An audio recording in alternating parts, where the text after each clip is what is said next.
நல்லா இருக்கீங்களா? நல்லா இருக்காங்கன்னு சொல்லியாச்சு. நம்ம இயேசுவினுடைய ஒரு சீடராக மாற வேண்டும் என்றால் என்ன செய்யன்ற ஒரு வார்த்தை மட்டும். யோவான் நற்செய்தி, பைபிள்லாம் எடுத்துகிட்டு வந்திருப்பீங்கன்னு நினைக்கிறேன். யோவான் நற்செய்தி 15ஆம் அதிகாரம் 1 முதல் 5 வரை உள்ள இறை வார்த்தை வாசிக்கிறேன். அதன் அடிப்படையில் நாம் தியானிக்க போகிறோம். உண்மையான திராட்சை செடி நானே, என் தந்தையே அதை நட்டு வளர்ப்பவர். என்னிடம் உள்ள கனி கொடாத கொடிகள் அனைத்தையும் அவர் தடித்து விடுவார். கனி தரும் அனைத்து கொடிகளையும் மிகுந்த கனி தருமாறு கழித்து விடுவார். நான் சொன்ன வார்த்தைகளால் நீங்கள் ஏற்கனவே தூய்மையாய் இருக்கிறீர்கள். நான் உங்களோடு இணைந்து இருப்பது போல நீங்களும் என்னோடு இணைந்து இருங்கள். கொடி திராட்சை செடியோடு இணைந்திருந்தால் அன்றி தானாக கனி தர இயலாது. அதுபோல நீங்களும் என்னோடு இணைந்திருந்தால் அன்றி கனி தர இயலாது. நானே திராட்சை செடி, நீங்கள் அதன் கொடிகள். ஒருவர் என்னுடனும் நான் அவருடனும் இணைந்திருந்தால் அவர் மிகுந்த கனி தருவார். என்னை விட்டு பிரிந்து உங்களால் எதுவும் செய்ய இயலாது.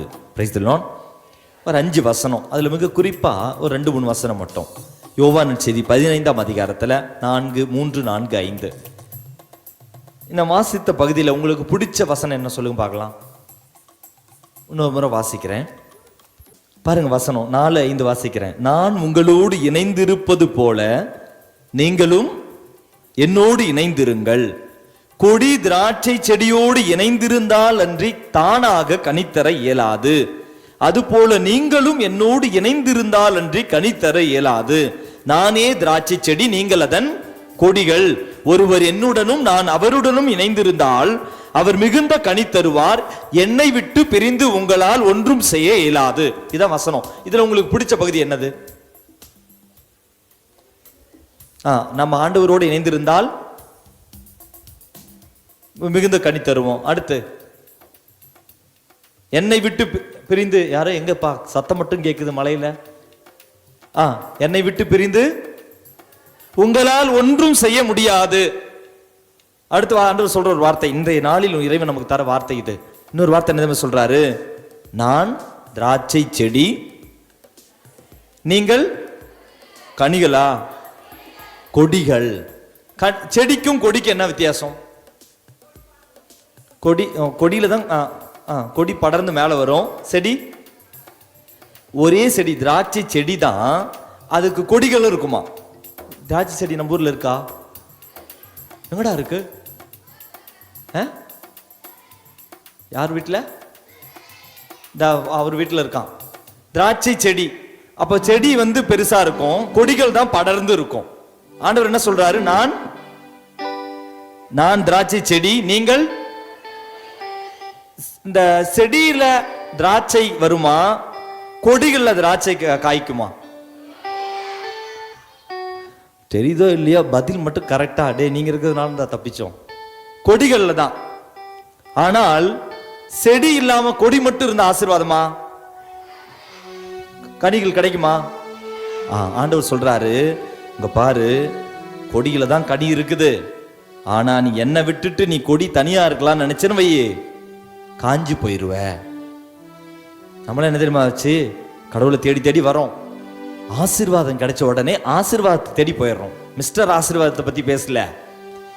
ஏதாவது ஒரு செல்வாக்கு கிடைத்தது என்றால், ஒரு மகிழ்ச்சியான நிலை என்றால், குழந்தை தேடி தேடி வருவோம். குழந்தை பிறந்த உடனே குழந்தை பின்னாடி போயிடுவோம், கடவுளை மறந்துடுவோம், குழந்தையேச மறந்துடுவோம்.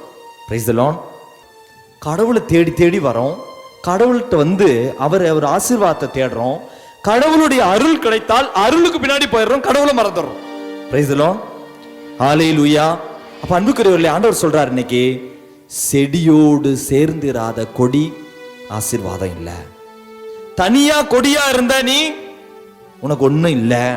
என்னோடு இணைந்திருந்தால் அன்றி உன்னால் கனி தரவே முடியாது. என்னோடு இணைந்திராத கொடிகளை எல்லாம் கட் பண்ணி தூக்கி போட்டுருவேன். உலர்ந்த செடிக்கு அது ஒண்ணுத்துக்கும் உதவாது. அடுப்பில் இட்டு எரிப்பதற்கு, தீயில் போட்டு எரிப்பதற்குத்தான் அது சமம். யோசித்து பாருங்களேன். ஆண்டவரோடு இணைந்து பயணிக்கிறோமா? ஆண்டவர் கூட சேர்ந்து இருக்கிறோமா? கொடிக்கான ஒரு திமிர் இருக்கும். செடியிலையா வருது, நான் தானே கனி எல்லாம் கொடுக்குறேன். ஒரு மாமரம் எடுத்துக்காங்களே, மரத்துல அந்த தண்டுல மாங்காய் வருமா, கிளைகள்ல மாங்காய் வருமா?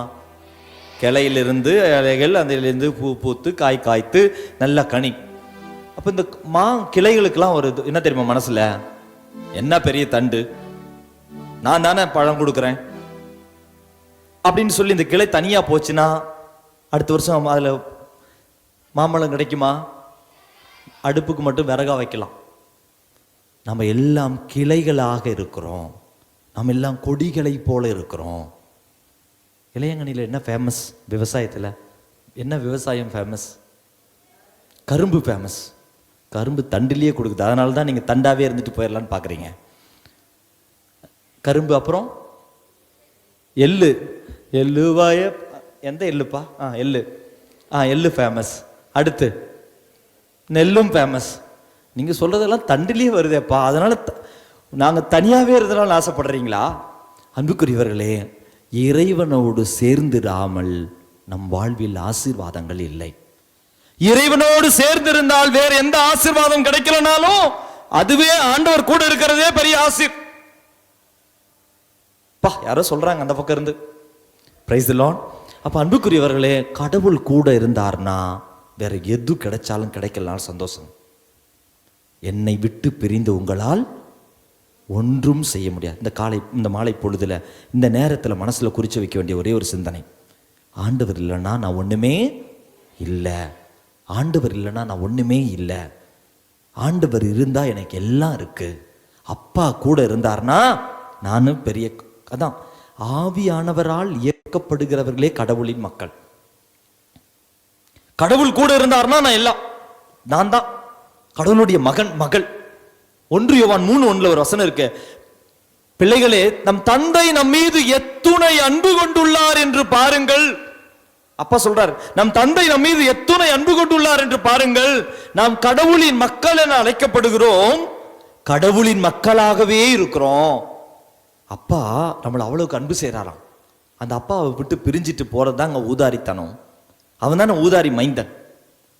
நம்ம யாரும் ஆண்டவர் விட்டு விலகிடக்கூடாது. Price the Lord. எழுந்து நிற்போமா? நல்ல தைரியமா, அந்த பசங்க மட்டும்தான் தைரியமா இருக்கிறாங்கப்பா, நல்ல ஒரு உற்சாகமா இருக்கிறாங்க. எல்லாரும் உற்சாகமா இருக்கிறீங்க. அப்ப நாங்களாம் இல்லையா ஃபாதர்? அப்ப எல்லாரும் சேர்ந்து கடவுளை போற்றி நம்ம துதிக்க போறோம். கடவுள் கூட இல்லைன்னா துக்கத்தோடு இருப்போம். கடவுள் கூட இருந்தார்னா என்ன மாதிரி மகிழ்ச்சியா இருப்பீங்க. எங்களுக்கும் லைட்டு போட்ட நாங்களும் அப்படித்தான் தெரியும் ஃபாதர்லாம் சொல்லக்கூடாது. Price the Lord. பிலிப்பியர் 4:4 ஒரு வசனம் இருக்குங்க, நீங்கள் மகிழுங்கள், நான் மீண்டும் கூறுகிறேன், ஆண்டவரில் நீங்கள் மகிழுங்கள். Rejoice in the Lord, always I say rejoice in the Lord அப்படின்னு சொல்லுவோம். கடவுளில் மகிழணும். நம்ம துக்கம் எல்லாம் எப்ப சந்தோஷமா மாறும்? ஆண்டவர் நம்ம கூட இருக்கிற. கரங்களை நெஞ்சோடு சேர்த்து வைப்போம், கண்களை மூடுவோம்.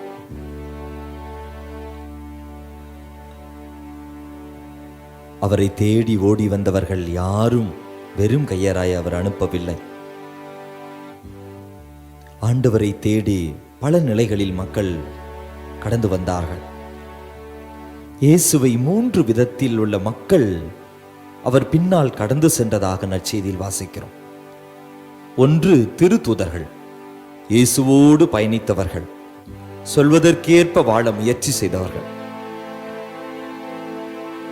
மற்றவர்கள் சீடர்கள்.